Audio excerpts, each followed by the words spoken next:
नमस्कार दोस्तों, मैं निपुण रामायण डायलॉग मंच में आप सबका स्वागत करता हूं।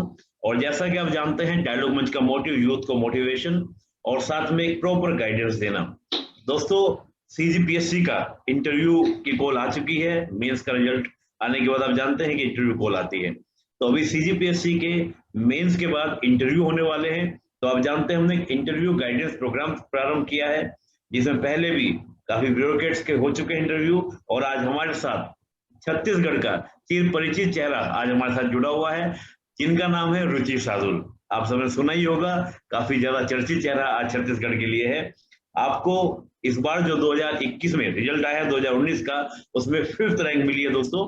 और सबसे अच्छी बात है कि साक्षात्कार में रुचि शार्दुल जी ने एक अच्छे अंक, एक अच्छे मार्क्स लिए हैं।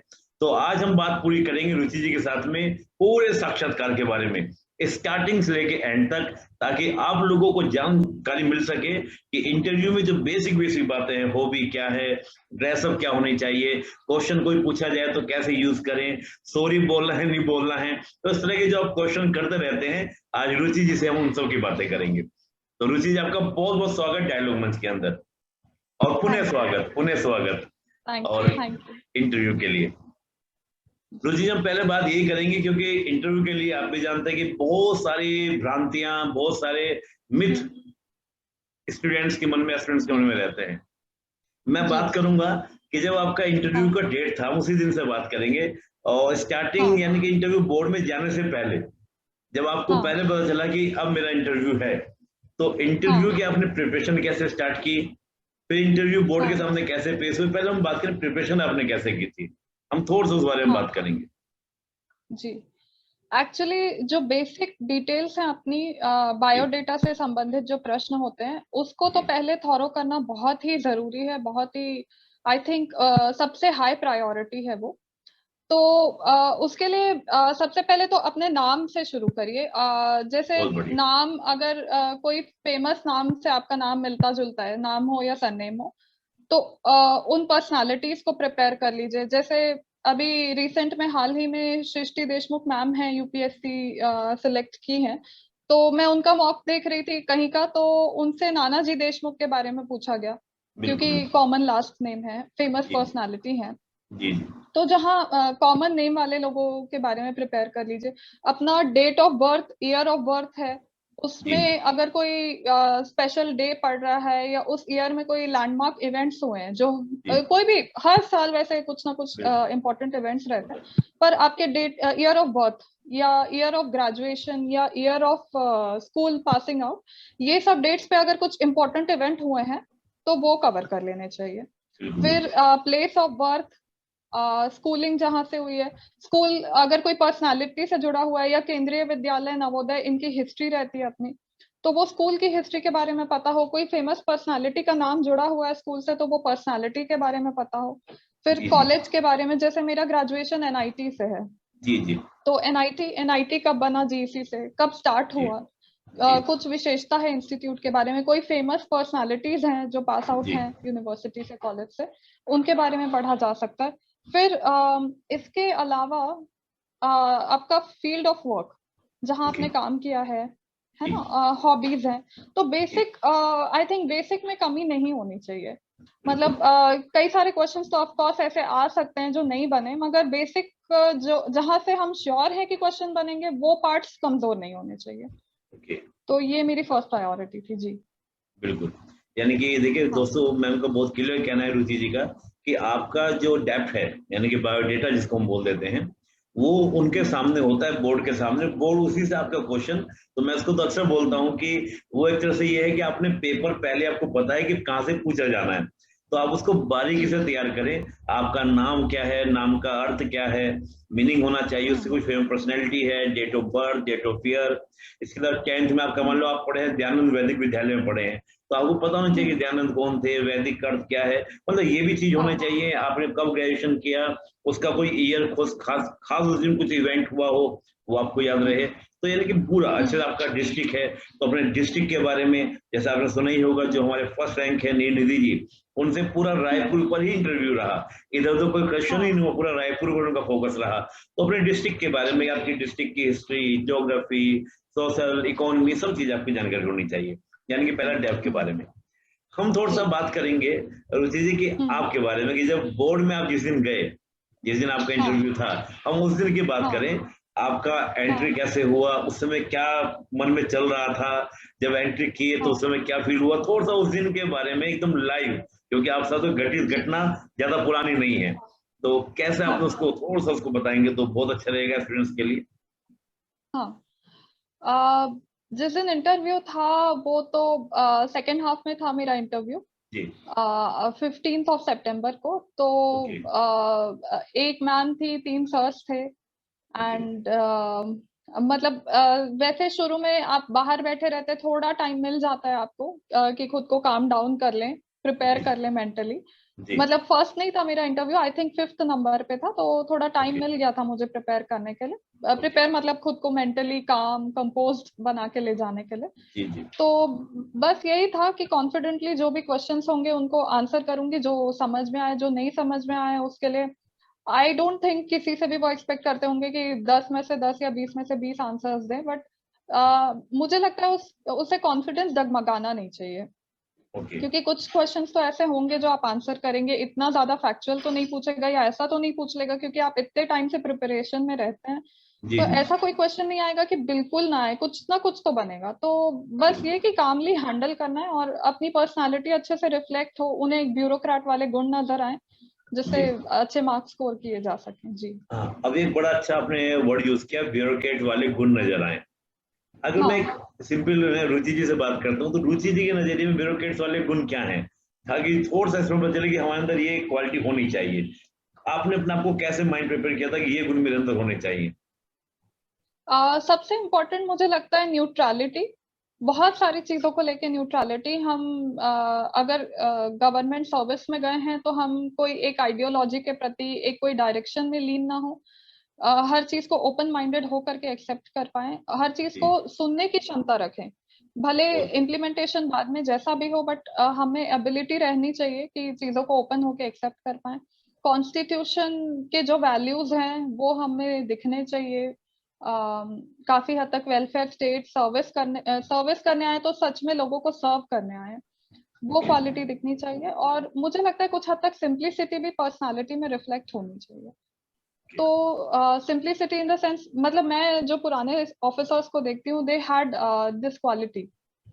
तो मैं मतलब ऐसा सिर्फ होना चाहिए करके नहीं, मैं बहुत अप्रिशिएट करती थी उसे, तो मैंने भी कुछ हद तक इम्बाइब करने की कोशिश की उस क्वालिटी को, एंड आई थिंक वो कहीं ना कहीं रिफ्लेक्ट होता है मेरी पर्सनालिटी में। जी बहुत बढ़िया। देखिए दोस्तों, सिंपल सा कहना है रुचि मैम का कि आप एक तो न्यूट्रल रहें, गवर्नमेंट कोई भी आए कोई भी जाए, तो आपका इस प्रकार का एटीट्यूड होना चाहिए कि उनको ये ना लगे कि आप किसी पार्टी के प्रति, किसी पॉलिटिक्स के प्रति आपका झुकाव है, ये आपका होना चाहिए। और सिंपलिसिटी, कहना simplicity is the best policy. तो आप सिंपल दिखेंगे, और ऐसी बातें जो एजुकेशन के अंदर होते हैं वो ज्यादा चमक धमक की बात नहीं, एक नॉर्मल लुक की बात करें तो नॉर्मल तरीके से आप इंटरव्यू दें।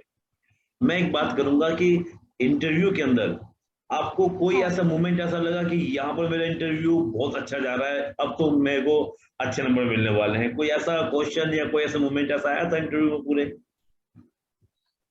मुझसे एक्चुअली पूछा गया था कंपैरिजन गांधीनगर में और नया रायपुर में, दोनों प्लान्ड सिटीज हैं, मेरा बैकग्राउंड आर्किटेक्चर का है। Okay okay okay. तो मतलब उनका टाउन प्लानिंग के बारे में कोई क्वेश्चन था, एग्जैक्ट क्वेश्चन मुझे याद नहीं आ रहा है, पर मैंने चाणक्य नीति मेंशन करी थी कि चाणक्य ने अर्थशास्त्र में ये कहा था कि कोई नया शहर बसाना है तो 5 साल के लिए गवर्नमेंट को या कुछ सालों के लिए गवर्नमेंट को टैक्स माफ कर देना चाहिए उस शहर में आने वालों के लिए। तो उससे ये होता है कि जो मतलब जो रिच क्लास है वो आके बसता है और वो फिर सर्विसेज क्रिएट करता है बाकी लोगों के लिए, क्योंकि वो अपनी सुविधा के लिए सर्विसेज जुटाता है। तो मैंने जब चाणक्य नीति मेंशन की तो मुझे एक थोड़ा पॉजिटिव फील आया था इंटरव्यूअर से कि मतलब दे आर गेटिंग कन्विंस। तो मुझे लगता है वो तो कहीं ना कहीं, ये चीज मैंने कॉलेज में पढ़ी थी, बहुत पहले पढ़ी थी, मगर कहीं ना कहीं ऐसा कोई नॉलेज रहे, कोई यूनिक आपका पर्सपेक्टिव रहे जो आपको एज दे सके, आई थिंक वो काम आता है अच्छे स्कोर दिलाने में। बिल्कुल। देखिए दोस्तों, रुचि जी ने कहा कि आप कोई भी बात कहें तो बड़ी प्रामाणिकता से कहें और थोड़ा सा यूनिक कहें। देखिए बचपन की पढ़ी हुई चीज और इंटरव्यू में वो काम ले रही हैं, तो यही आपके जी, कहते हैं इसकी तो बड़ी स्मार्टनेस बोलते हैं कि आप स्मार्ट तरीके से कैसे चीजों को हैंडल करते हैं। तो बड़ा अच्छा। जी। कोई ऐसा भी हाँ, मोमेंट कुछ याद आ रहा है कि जब ऐसा लगा हो कि अब इंटरव्यू खराब हो गया है? ये तो आपने पॉजिटिव वाला बताया, कभी खराब कभी लगा कुछ कि हाँ। कुछ गड़बड़ लग रहा है, कॉन्फिडेंस आपका लो हुआ हो, कोई ऐसा मोमेंट? एक्चुअली ये वाले इंटरव्यू में तो ऐसा कोई मोमेंट नहीं आया, बट 2017 में मैं इंटरव्यू दी थी जी, और उसमें एक्चुअली मैंने इतनी सारी करंट चीजें पढ़ ली, इतनी सारी चीजों में मेरा ध्यान चला गया कि मैं बेसिक अच्छे से रिवाइज नहीं कर पाई, अपनी हॉबी पे उतना फोकस नहीं कर पाई। तो वहां पे जब मुझसे राइटर्स पूछे जा रहे थे तो मुझे याद नहीं आ रहा था। ये 2017 पीएससी की बात है। तो जी, इसीलिए फिर से मैं यही कहना चाहूंगी कि बायोडेटा, हॉबीज, ऐसी चीजों में कमी नहीं होनी चाहिए कि मतलब बिल्कुल, आप बहुत बड़ी बड़ी चीजें पूछ रहे हैं, पढ़ के जा रहे हैं, बट ऐसे छोटे क्वेश्चंस में गलतियां कर रहे हैं, ये बिल्कुल भी नहीं होना चाहिए। तो बिल्कुल, बिल्कुल, वही सजेशन है मेरा। जी जी। बिल्कुल। देखिए बड़ा सुंदर दोस्तों कि हम्म, बायोडेटा, देखिए ये तो एक तरह से ओपन आपके सामने, आप उनके सामने अपना डाटा रख रहे हैं, अपने बारे में रख रहे हैं कि आप मुझसे इससे पूछिए, और वहीं पर आप बता नहीं पाए हम्म, तो उनको थोड़ा सा बुरा लगेगा, हर्ट होगा। ये बिल्कुल सही बात है। हाँ और दूसरा मैं ये बोलता हूँ, देखिए हाँ। नॉलेज वाले क्वेश्चंस हैं, नॉलेज आपकी प्री और मेंस की चेक हो चुकी है, आपका पूरा चेकिंग के बाद आप वहां पर पहुंचे हैं। तो अगर हम्म, नॉलेजेबल क्वेश्चन है, फैक्चुअल क्वेश्चन है, आप सॉरी बोलते हैं चलेगा। एक और प्रश्न यहाँ पर बनता है जो सिचुएशनल प्रश्न है, मान लो कोई कंडीशनल हम्म, कोई सिचुएशनल प्रश्न दे दिया, तो वहां तुम सॉरी हम्म, नहीं बोल सकते, वहां पे सॉरी का कोई मतलब नहीं बनता। ये ऐसा कोई प्रश्न नहीं कि भाई आपको मेरे को याद नहीं आ रहा है, रिकॉल नहीं कर पा रहा हूँ। सिचुएशनल क्वेश्चन हम्म। कोई हुआ था जैसे 2017 हो या 2019 का जो आपने दिया, उसका आपने कैसे टैकल किया? सिचुएशनल क्वेश्चंस के लिए कुछ हद तक के तो मैं क्वेश्चंस प्रिपेयर करके गई थी। जैसे एक क्वेश्चन है कि छत्तीसगढ़ में हाथियों की समस्या अक्सर आ जाती है, जो जी, जी, रूरल सेटलमेंट्स है वहां हाथी आ जाते हैं। जी, तो जी, वैसी कोई प्रॉब्लम टैकल करनी होगी तो आप क्या करेंगे, उसके लिए क्या सोल्यूशन हो सकता है, ऐसे प्रॉब्लम्स। फिर लॉ एंड ऑर्डर संबंधित समस्याओं में कुछ मैं नेट से भी यूपीएससी के मॉक्स देखती थी, पढ़ती थी। जी, वो जी, आईएएस लोग कैसे हैंडल करते हैं, तो एसडीएम का भी कुछ सिमिलर रोल होगा, ऐसा जी, समझ जी, के उस अकॉर्डिंग मैं सोच के गई थी। बट कुछ हद तक के तो हमें वहां पे सोचना पड़ेगा, लॉ एंड ऑर्डर की पास है तो आप लॉ एंड जी, ऑर्डर के लिए, और सबसे सेंसिबल क्या होगा लोगों की रक्षा के लिए, सबसे सेंसिबल क्या होगा लॉ एंड ऑर्डर मेंटेन करने के लिए, क्या बेटर स्टेप हो सकते हैं, वो सब सोच के ही इंसान आंसर कर सकता है। क्योंकि वो उसमें आप सॉरी तो नहीं कह सकते, कुछ तो आपको प्रेजेंस ऑफ माइंड दिखानी होगी। बिल्कुल, बिल्कुल।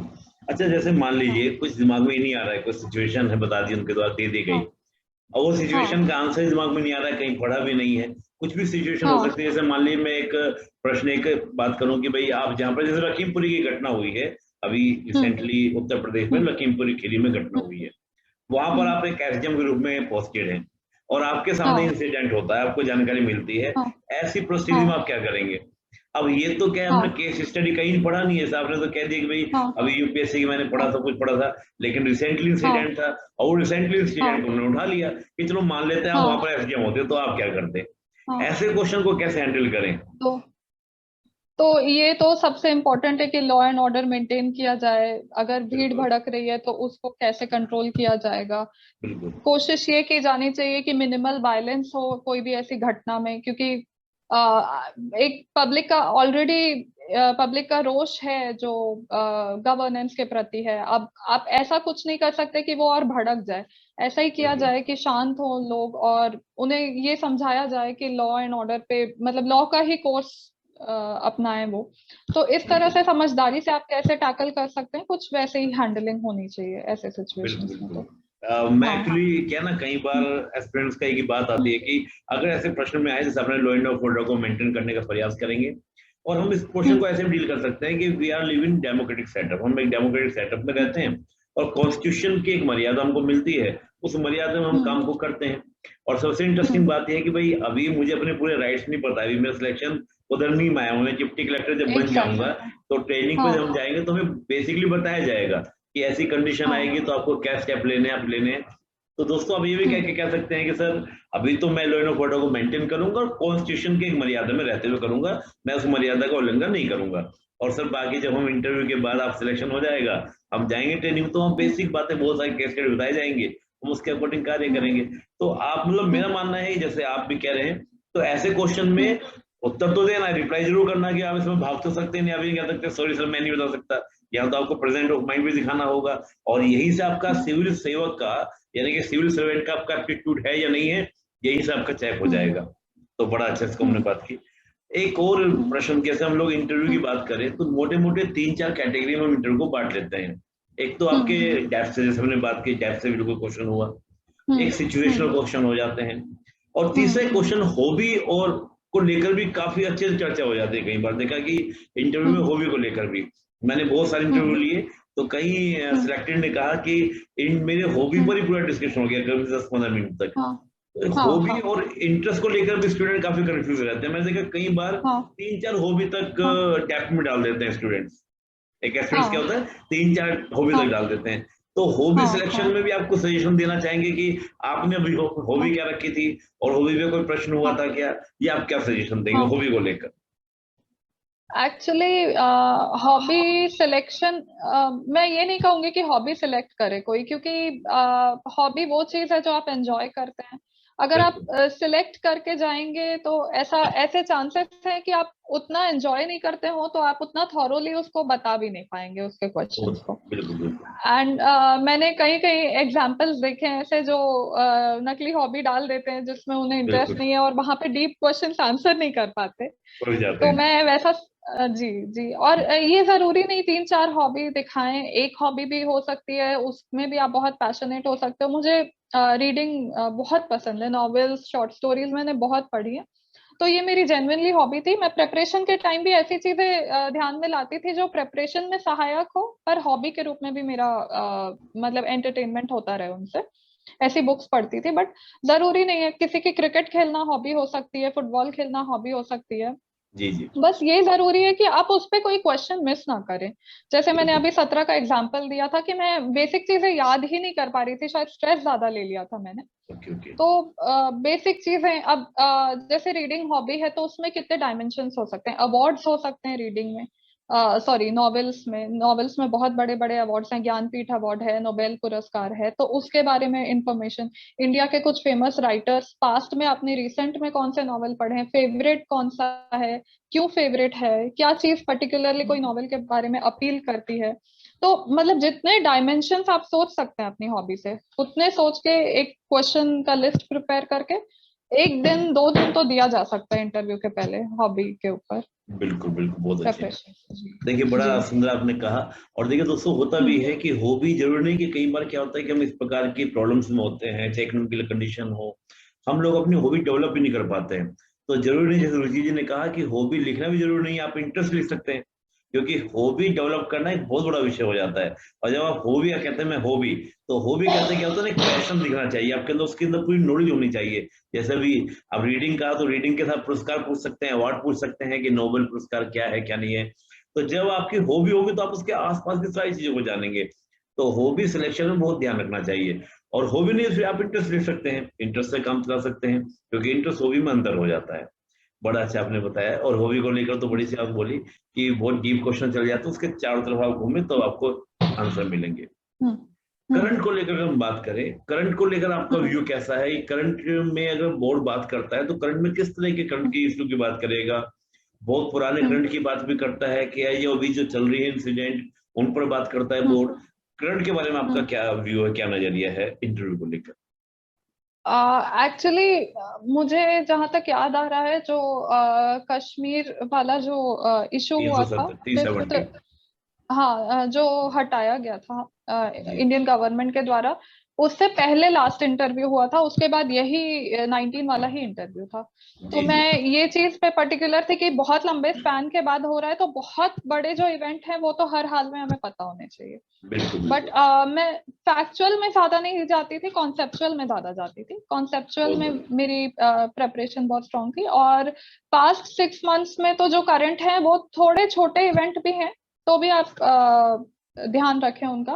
खैर, फार्मर बिल तो बड़ा इवेंट था, फार्मर बिल के बारे में मैंने जानकारी रखी। वैसे तालिबान तालिबान तो मेरे ख्याल से 19 पीएससी इंटरव्यू का फेवरेट क्वेश्चन रहा है, सबसे ऑलमोस्ट सबसे पूछा गया है जी। अब मेरी डिग्री आर्किटेक्चर पे थी, तो मुझसे वर्ल्ड ट्रेड सेंटर के बारे में पूछा गया। ओके। तो मतलब हाँ, मतलब उसके इर्द गिर्द बहुत प्रश्न बन रहे थे, जिस डायरेक्शन में बन जाए उधर पूछ लेते थे वो। तो ओके। ये चीज है। और भी ऐसे आई थिंक इंटरनेशनल में भी थोड़े इवेंट्स हमें टच कर लेने चाहिए, प्रोमिनेंट बिल्कुल इम्पोर्टेंस के। इंडिया के नेबरहुड में कैसे रिलेशंस हैं वो। तो बिल्कुल। बिल्कुल आपके आंसर्स को बैकिंग मिलेगी। हो सकता है कई बार चीजें इनडायरेक्टली कनेक्ट हो जाएं आपके आंसर के साथ।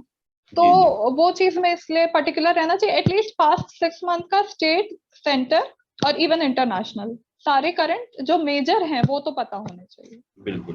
देखिए बड़ा इंटरेस्टिंग बात बोली रुचि जी ने कि आपका स्टेट तो होना ही चाहिए, इसके अलावा नेशनल भी और इंटरनेशनल भी। तो ये सिंपल सी बात है, भले ही आप स्टेट लेवल पे आप डिप्टी कलेक्टर या डिप्टी एसपी बनने वाले हैं, तो आपको देश दुनिया पता होना चाहिए भाई क्या चल रहा है क्या नहीं चल रहा है। और आपने देखा होगा दोस्तों, परसों भी वीके गुप्ता जी ने इस बात को कहा कि भाई एटलीस्ट दुनिया में क्या चल रहा है थोड़ी जानकारी आपको होनी चाहिए।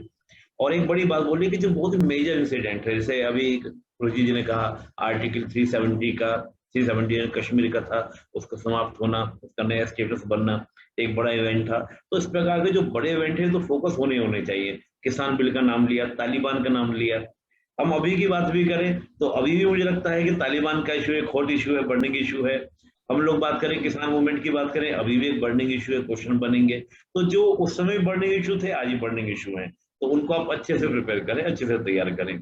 कोई छत्तीसगढ़ को लेकर आपको सजेशन देंगे कि छत्तीसगढ़ के करंट को लेकर कोई खास टॉपिक जो चल रहा है उस पर आपको पूरा फोकस करना चाहिए इस समय जो इंटरव्यू देने वाले हैं? मुझे ऐसा लगता है कि गवर्नमेंट की क्या पॉलिसीज हैं छत्तीसगढ़ में। जैसे अभी प्रेजेंट पॉलिसी गवर्नमेंट की काफी हद तक रूरल डेवलपमेंट, जी रूरल इकोनॉमी को अच्छा करने पे गवर्नमेंट काफी कंसंट्रेट कर रही है। तो इस टाइप की जानकारियां लोगों को होनी चाहिए। बहुत और बढ़िया। बहुत सारी आई थिंक बहुत डाइवर्स तरह की चीजें पढ़ने की कोशिश करनी चाहिए। जी जी जैसे एलिफेंट वाला इंसिडेंट है, अभी जी थोड़ी देर पहले मैंने बताया। तो ऐसा माना जाता है कि बहुत सारी माइनिंग डेवलपमेंटल एक्टिविटीज के कारण एलिफेंट का जो मूवमेंट था वो जी। कॉरिडोर खराब हुआ है, जिसके कारण मतलब ऐसा संघर्ष उत्पन्न हो रहा है वाइल्ड लाइफ और ह्यूमंस के बीच में। बहुत तो बढ़िया। ऐसे डाइवर्स चीजें पढ़ें, डाइवर्स ओपिनियन फॉर्म करने की कोशिश करें। एडिटोरियल्स पढ़ना चाहिए। पर मैं ये भी कहूंगी साथ में कि एडिटोरियल्स में हमेशा एक गवर्नमेंट को क्रिटिक करने का टोन रहता है। बिल्कुल एंड बिल्कुल। क्योंकि हमें ऑफिसर्स बन के जाना है तो हमारे में वो क्रिटिकल एटीट्यूड नहीं रह सकता। बिल्कुल हम चाहे तो ये कर सकते हैं कि मतलब पहले कोई चीज का पॉजिटिव बताएं, फिर कहीं आपको एक शॉर्टकमिंग कुछ समझ में आ रही है तो वो करके बैलेंस वाले करें, पर पहले बहुत बढ़िया। क्रिटिकल नहीं होना चाहिए। जी बहुत बढ़िया। नहीं दोस्त, बिल्कुल रुचि ने देखा कितना इंटरेस्टिंग कहा। क्रिटिकल होना चाहिए, लेकिन अगर आपको कहना भी है तो आप ये कह सकते हैं कि सरकार के इस कार्य में कुछ चैलेंजेस आ रहे हैं। आप समस्या ना कहें, चैलेंजिंग कहें, चुनौती आ रही है और सरकार उन चुनौतियों के निदान के लिए ऑलरेडी कार्य कर रही है। तो वो क्रिटिकल ना हो तो बल्कि हो जाएगा आपका समस्या का सोल्यूशन का नजरिया आप रखते हैं। तो यहाँ हम चुनौती वर्ड यूज करते हैं और हम प्रॉब्लम वर्ड यूज करते हैं, दोनों में अंतर हो जाता है। प्रॉब्लम नेगेटिव हो जाता है, चैलेंज आपका पॉजिटिव हो जाता है। बड़ा अच्छा। और सबसे बड़ी बात रुचि जी ने बोली, बड़ी इंटरेस्टिंग बात थी कि छत्तीसगढ़ की अगर हम बात करें तो गवर्नमेंट की सारी योजनाओं के बारे में आपको थोड़ा जानकारी होनी चाहिए। और सबसे बड़ी बात कि जो छत्तीसगढ़ की हमारी जो मेजर प्रॉब्लम्स हैं, मेजर जो हमारे सामने चुनौतियां हैं, उनकी जानकारी होनी चाहिए। चाहे वो हम बात करें अभी एलिफेंट्स के बारे में बात की, या हम लोग बात करें इन्वायरमेंट के ऊपर बात करें, उस तरह के जो इश्यूज हैं उनको आपको अच्छे से प्रिपेयर होने चाहिए। फिर आपको इश्यू नहीं आएगा इंटरव्यू के लेकर। बड़ा अच्छा। एक बात और मैं पूछना चाहूंगा, आपने तो जी इंटरव्यू दो दो दिए, 17 वाला भी दिया, अभी 2019 वाला भी दिया। जी कहीं जी। ऐसा मोमेंट आया आपको सॉरी बोलना पड़ा, किसी प्रश्न में सॉरी वाली बात आई? हालांकि आपने बोल दिया कि मैं फैक्चुअल नहीं, मैं कॉन्सेप्चुअल ज्यादा अच्छे से क्लियर रहता था, लेकिन कहीं ऐसा आया हाँ मोमेंट कि सॉरी बोला? हाँ। जो इंटरव्यू में मैम थी, उनका क्वेश्चन था बिटकॉइन के ऊपर कि बिटकॉइन पे अभी गवर्नमेंट का क्या स्टैंड है। तो जी वो बिल्कुल मुझे ध्यान नहीं आ रहा था, बिल्कुल पढ़ा नहीं था मैंने, तो जी जी उसके लिए मुझे सॉरी बोलना पड़ा। और भी मुझे लगता है एक दो प्रश्न रहे होंगे, पर जी। मैक्सिमम मेरे बोर्ड में कॉन्सेप्चुअल क्वेश्चन ज्यादा थे। थोड़े बहुत फैक्चुअल थे, वो भी आंसर कर लिए मैंने। बाकी फैक्चुअल ज्यादा थे तो मुझे सुविधा हुई कि मैं अच्छे से आंसर कर पाई। ओके। अच्छा, एक बात जी। स्टूडेंट्स में भी बड़ा वो रहता है, जैसे मान लीजिए एक प्रश्न का उत्तर नहीं दे पाए और जब हम्म ही दूसरा हम्म सेकंड क्वेश्चन भी आ गया और सेकंड क्वेश्चन हम्म का भी रिप्लाई नहीं कर पाए, तो उस समय क्या होता है कि हम्म जो एस्पिरेंट्स उसका थोड़ा कॉन्फिडेंस लो होता है, या लगातार दो प्रश्न का मैं उत्तर नहीं दे पा रहा हूँ। तो ऐसे में आपको क्या लगता है, क्या उनको वाकई में उत्तर जानने में रुचि होती है, या आपका कॉन्फिडेंस चेक करने की रुचि करते? कई बार देखा गया है कि प्रश्न पूछ लिया तो बोर्ड कुछ और हाँ, एक्टिविटी में लग जाएंगे, जो मेंबर कुछ एक्टिविटी, आपको ऐसा लगेगा कि आपको वो इग्नोर कर रहे हैं, लेकिन एक्चुअली वो आपको इग्नोर नहीं कर रहे होते हैं। आपको कुछ ऐसा एक्सपीरियंस रहा है कि सॉरी बोलकर कुछ? हाँ, एक्चुअली मुझे लगता है कभी कभी कुछ क्वेश्चंस को पूछकर ये भी होता है कि 2 क्वेश्चन का आंसर नहीं दे पाए, पर मैं ये नहीं समझती कि आपको कुछ नहीं आएगा। हो सकता है आपको एक वर्ड ना आ रहा हो या वो पर्टिकुलर आंसर ना आ रहा हो, बट आपको जनरली तो कुछ आइडिया होगा उस चीज के बारे में। बिल्कुल तो अगर एकदम एग्जैक्ट चीज नहीं याद है तो भी उसकी सराउंडिंग चीज कुछ तो बताइए, जिससे ऐसा लगे कि आपका नॉलेज है, आप कुछ आपको आइडिया है उस टॉपिक पे, ऐसा मुझे लगता है। एंड सेकेंडली, ठीक है, उनका कंसंट्रेशन दूसरी जगह हो जाता है, बट ऐसा नहीं है कि वो सुन नहीं रहे होते हैं। कई बार शायद कुछ रीड करने लग जाते हैं, ऐसा कुछ होता है। पर हमें ऐसा नहीं होना चाहिए कि सुन नहीं रहे हैं तो हमारा कॉन्फिडेंस चला गया, हम नहीं पढ़ पा रहे, नहीं बता पा रहे। हमें तो पूरे वैसे ही बताना है जैसे वो पूरे इंटरेस्ट से सुन रहे हो।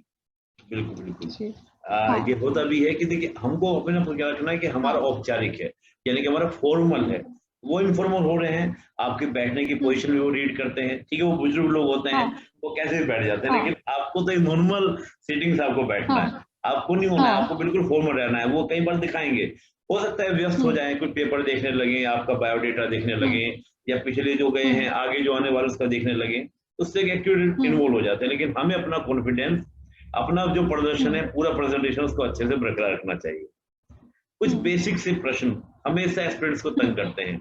अब मैं गर्ल्स के हम्म। बारे में बात करूं कि ड्रेसअप क्या हम्म। होना चाहिए, इसको लेकर भी काफी ज्यादा कि भाई हम क्या पहने, साड़ी डालें, सूट डालें, हम्म। कलर क्या हो, उसका हम्म। कपड़ा कैसा हो, इसको लेकर के कई बार क्वेश्चन पूछ लिया गया है, भाई तुमने साड़ी पहनी हुई है, इस पर जो एम्ब्रॉयडरी है ये कौन सी एम्ब्रॉयडरी है, ऐसे भी क्वेश्चन कई बार हो जाते हैं। तो हम्म। इस तरह के प्रश्न, पहले हम बात करें ड्रेसअप के बारे में, कि ड्रेसअप के बारे में हाँ, आप गर्ल्स को लेकर क्या कहेंगे? एक्चुअली सबसे इम्पोर्टेंट तो मुझे लगता है कंफर्ट। साड़ी में इतना जल्दी लोग इजीली कंफर्टेबल हो नहीं पाते हैं, तो अगर प्रैक्टिस नहीं है और आप डायरेक्ट इंटरव्यू में पहन रहे हैं तो रिस्की हो सकता है, क्योंकि आपका डिस्कंफर्ट झलकेगा तो बाकी का इंटरव्यू फिर बिगड़ सकता है। जी तो जी। पहली चीज तो कंफर्ट को ध्यान में रखना चाहिए। फिर उसके बाद कोई भी सिंपल, जो भी आप ड्रेसअप हो, सिंपल रहे, लाइट कलर का रहे, प्रेफरेबली कॉटन कॉटन की साड़ी या सूट पहनी जा सकती है, एंड लाइट कलर का, सोबर लगे, प्लीजिंग लगे। आपकी पर्सनालिटी प्लीजिंग लगनी चाहिए। बहुत ज्यादा भड़कीला, बहुत ज्यादा आंखों को चुभने वाला वैसा कोई ड्रेसअप मैं तो सजेस्ट नहीं करूंगी। बहुत बढ़िया। देखिए, कहा जी। कि भाई आप साड़ी पहनना चाहें, अगर देखिए आप पहले से हैबिट में हैं, आप पहन रहे हैं, तो साड़ी एक सिविल सर्वेंट में एक अच्छा लुक देता है, क्योंकि हमारे यहाँ भारतीय पहना हुआ है, आप उसको पहने। लेकिन अगर आप कंफर्ट नहीं है तो आप सूट भी डालें, और लाइट कलर रखें, क्योंकि जो चमक होती है थोड़ा सा पार्टी वियर के हो जाता है। लाइट कलर रखेंगे, सोबर कलर होगा, ऑफिशियल कलर होगा, जिसको आप ऑफिस में पहन सकते हैं, वियर कर सकते हैं, वही पहने। और मैंने कई बार देखा है कि एस्पिरेंट्स में बड़े क्रेजी होते हैं, नया कपड़ा, नई शर्ट पहन के जानी है, नए ट्राउजर, नया शूज, तो उसमें कई बार कंफर्ट नहीं हो पाता। उसको भी आप थोड़ा पहन के कर लें, पहले प्रैक्टिस कर लें। ये ना हो कि उसी दिन पहन के जाए, उसमें कंफर्ट फील ना हो। टाई लगा ली, कंफर्ट नहीं है तो टाई मत लगाएं। अगर आप कंफर्ट है तो पहले से लगा लें, तो लगाएं जाए। तो बहुत सारी इश्यूज, छोटी छोटी बातें होती हैं। जैसे हम थोड़ी सी और बात करें, कई बार स्टूडेंट्स ये भी पूछते हैं, जैसे मान लो हम बोर्ड में एंट्री किए, जैसे हम लोग एंट्री किए और वहां पे चेयर रखा हुआ है, बोर्ड सामने बैठा हुआ है, कई बार वो हमें एड्रेस नहीं बस के बोले कमिंग, हम अंदर गए, तो वो अपना पेपर में लग गए, कुछ काम में लग गए। तो ऐसे में हमको क्या करना चाहिए? हम जाके सीधे सावधान मुद्रा में खड़े हो जाएं, या चेयर पे जाके बैठ जाएं? इस बारे में आप क्या कहेंगे? आपका जो एंट्री हो, एंट्री के बारे में थोड़ा बताइए, क्योंकि फर्स्ट इंप्रेशन गेट खुलते ही वो एक लास्ट इंप्रेशन होता है। अभी मेरी डिस्कशन हो रहा था, तो बिहार में सिलेक्ट हुए हैं वो, अभी बीपी से रिजल्ट आया है, उनसे मैं चर्चा कर रहा था, क्योंकि डायलॉग मंच बिहार में भी काम कर रहा है। तो बोले कि सर, जब मैं जैसे ही मैं एंट्री किया, तो एंट्री करते मेरा कॉन्फिडेंस डाउन हुआ। आफ्टरनून मेरा इंटरव्यू था, मेरे मुंह से निकला गुड मॉर्निंग, मेरे मुंह से निकला गुड मॉर्निंग। तो सर मेरे लिए एकदम, किसी ने ध्यान नहीं दिया, सब अपने काम में लग रहे थे। एक मैम ने कहा, अच्छा गुड मॉर्निंग हो रहा है इस समय? तो मेरा सर, मुझे कॉन्फिडेंस डाउन हो गया। लेकिन तभी उन्होंने मुझे कहा, चल पहले बैठिए आप लोग, फिर आपसे बात करते हैं, और मुझे पानी ऑफर किया। तो इस तरह के जो इंसिडेंट हो जाते हैं, थोड़ा सा इस बारे में आपका कुछ अनुभव हो, 2017 2019 का एंट्री करने के समय में क्या रहा? जनरली वैसे मैं एंट्री करके सबको विश करती हूँ, एंड सीट अगर होती है तो मैं एक बार ऐसा हुआ था कि मैंने खुद ही पूछ लिया था, सर कैन आई सिट, तो उन्होंने कहा हाँ बैठ जाओ करके। तो मतलब आई थिंक वो पता नहीं मन में ऑलरेडी था कि हाँ एस्पिरेंट के लिए ही है, स्टूडेंट के लिए ही है, तो मैंने पूछ लिया। एंड आई डोंट नो, शायद वो चीज अप्रिशिएट भी होती हो कि इंसान इतना कॉन्फिडेंट है, रैटल नहीं हो रहा है, ये नहीं सोच रहा है कि मुझे ऑफर करे। पता नहीं कितना सही था ये, पर मैंने ऐसे ही किया था। एंड जैसे आपने अभी एक एग्जांपल दिया गुड मॉर्निंग का, तो कई बार ऐसा भी होता है कि अपन लेट भी मिलते हैं, आफ्टरनून भी मिलते हैं, तो first greeting good morning acceptable है। बिल्कुल तो बिल्कुल। हाँ, तो या तो खैर वैसा कहना तो एक तरह से मे बी अगेंस्ट में जाना होगा बोर्ड के ओपिनियन के, तो उसके बजाय वो ये सॉरी गुड आफ्टरनून ऐसा कह सकते थे। मुझे लगता है ऐसी चीजों को बहुत कैजुअली लेना चाहिए। अगर ऐसी छोटी गलतियां हो जाए, सॉरी करके आप करेक्ट कर लीजिए खुद को। तो अगर ऐसा होता है तो मुझे लगता है एस्पिरेंट का कॉन्फिडेंस दिखता है कि वो ऐसी छोटी छोटी बातों से घबरा नहीं रहा है। एंड बिल्कुल वो सबसे ज्यादा तो आपकी पर्सनालिटी का, आपके कॉन्फिडेंस का ही टेस्ट है, तो बहुत बढ़िया। उसे वैसे ही हैंडल करना चाहिए। जी। बहुत बढ़िया। हाँ एक्चुअली हाँ। मेरी अभी कल ही हम लोगों ने इंटरव्यू लिया था। अभी इनके हम्म, 18वीं रैंक आई है इस बार, जो सीजीपीएससी रिजल्ट आया। अच्छा। डीपीएसपी बने हाँ। हैं, पीयूष करके हैं। तो उन्होंने कहा जी। सर मैं जो मॉक दिया था, जो मैं रियल इंटरव्यू दिया, मुझे रियल हाँ। इंटरव्यू बहुत कंफर्ट लगा। उन्होंने मुझे इतना कंफर्ट कर दिया, जब मैं एंट्री किया मुझे 5 हाँ। तक हाँ। ऑफर कर दिया। मेरे चेहरे में थोड़ी घबराहट थी, मुझे इतना इतना हाँ। कंफर्ट कर दिया कि मैंने बहुत इजीली इंटरव्यू दिया, मुझे अच्छे नंबर भी मिले इंटरव्यू में। तो दोस्तों यही बात हम्म। रुचि जी कह रही है कि आप कंफर्ट रहिए। और छोटी मोटी हो जाता है, क्योंकि आप फर्स्ट टाइम अगर जा रहे हैं या सेकंड टाइम भी जा रहे हैं, बोर्ड भी समझ रहा है कि भाई इंटरव्यू सामने जा रहे हैं, थोड़ा घबराहट हो ही जाती है। तो कैजुअल रहिए, अपना कॉन्फिडेंस बनाए रखें और अपनी बातों को रखिए। मैं एक छोटा सा एक प्रश्न है, बड़ा सिंपल सा है। अगर हम पूरे बोर्ड की बात करें, जैसे आपने 2 बार इंटरव्यू दिया, इस बार हाँ। तो आप अधिकारी के रूप में हाँ। अब आपको इंटरव्यू देना भी नहीं हाँ। पड़ेगा। हाँ। हम एक जी। बात करें कि बोर्ड की एक एक्सपेक्टेशंस क्या होती है एक एस्पिरेंट से, कि वो कैसा चाहते हैं बंदा। हाँ। अभी जब परसों विके गुप्ता जी हाँ। का इंटरव्यू ले रहे थे, तो उनका कहना ये था हम्म। कि भाई वो लोग हम्म। आपको सिलेक्ट करने के लिए बैठे हुए हैं। वो चाहते हैं कि आप हम्म। सिलेक्ट हो जाए और आप प्रशासन के अंदर आए, क्योंकि प्रशासन में काम करना है, प्रशासन में हम्म। रिक्वायरमेंट है। वो आपको हम्म। हटाने के लिए, लाने के हाँ। लिए बैठे हैं, ना कि हटाने के लिए हाँ। बैठे हैं। तो हाँ। आपको क्या लगता है कि बोर्ड एक एस्पिरेंट के अंदर क्या देखना चाहता है, कि 1-2 लाइन में बाकी भी ये देखना चाहता है, अगर आपने ये दिखा दिया तो बात बन जाएगी। एक्चुअली एक ऐसी पर्टिकुलर क्वालिटी तो मैं नहीं कहूंगी, पर आपके पॉजिटिव क्वालिटीज, एट्रीब्यूट्स कहीं ना कहीं पर्सनालिटी में रिफ्लेक्ट होते हैं। एंड वो आपको चूज करने में बहुत असिस्ट करते हैं। जैसे आपका नॉलेज बेस अच्छा हो, या आपका कॉन्फिडेंस अच्छा हो, या आप में एबिलिटी दिखे कि आप सर्विस कर सकते हैं, प्रेशर झेल सकते हैं। कभी कभी वैसे मेरे साथ अभी ऐसा हुआ नहीं है, पर कोई कोई इंटरव्यू बोर्ड्स ऐसे रहते हैं जो आपको एकदम टफ क्वेश्चन पूछेंगे, या एकदम अंदर से शेक कर दे, झकझोर दे, मतलब या आपकी कोई गलती निकाल देंगे, हो सकता है कोई पिन पॉइंट कर दें कुछ ऐसा जिससे आपका कॉन्फिडेंस डगमगा जाए। तो आप वो बिल्कुल सिचुएशन कैसे हैंडल करते हैं, वो सब भी अगर दिख जाए, या आपका सर्विस करने का डिजायर दिख जाए, कि आप बिल्कुल। सही में इस प्लेटफॉर्म को यूज करेंगे for the betterment of the society, कुछ ऐसा, कुछ तो ऐसी क्वालिटी रिफ्लेक्ट हो आपके अंदर कि आप उनको लगे उस पद के लायक, तो मुझे लगता है अच्छे मार्क्स मिलेंगे। जी। बहुत बड़े, बहुत बढ़िया। ये भी आपने बड़ा अच्छा हाँ। बोला, क्योंकि ये भी मेरा एक एक्सपीरियंस रहा है। एक एक्सपीरियंस से पूछ हाँ। लिया गया, कुछ बात चल रही थी तो पर्सनल कमेंट हाँ। कर दिया। अब पर्सनल कमेंट हाँ। में बोर्ड ने उसी विषय की देखे कि ये अंदर कितना डेप्थ में है, कहीं गुस्सा तो नहीं हो जाता है, हाँ। आर्गुमेंट तो नहीं करने हाँ। लगता है। तो वो एक्सपीरियंस से मैं थोड़ा सा आर्गुमेंट कर गया। तो एक इंटरव्यू मेरा इसी हम्म। वजह से खराब हो गया था कि उनका मकसद ये था कि हम देखते हैं कि पर्सनल अगर कुछ बात आती है तो उसमें हैंडल कर हम्म। पाता है नहीं कर पाता है, या उसमें एकदम आग बबूला हो जाता है। मैं हो गया था। लेकिन नेक्स्ट टाइम जब मैं जी। इंटरव्यू देने के लिए, मेरा सिलेक्शन हुआ सर। अब उन्होंने ऐसा कमेंट तो हाँ। मिसाल नहीं हुआ, लेकिन मैं बहुत नॉर्मल रहा, हाँ। कूल रहा, क्योंकि मुझे 20-25 मिनट भैया इंटरव्यू लेना है, अपने को सिलेक्शन लेना है, हाँ। मुझे आर्गुमेंट नहीं करना है। तो वही बात आप कह हाँ। रहे हैं।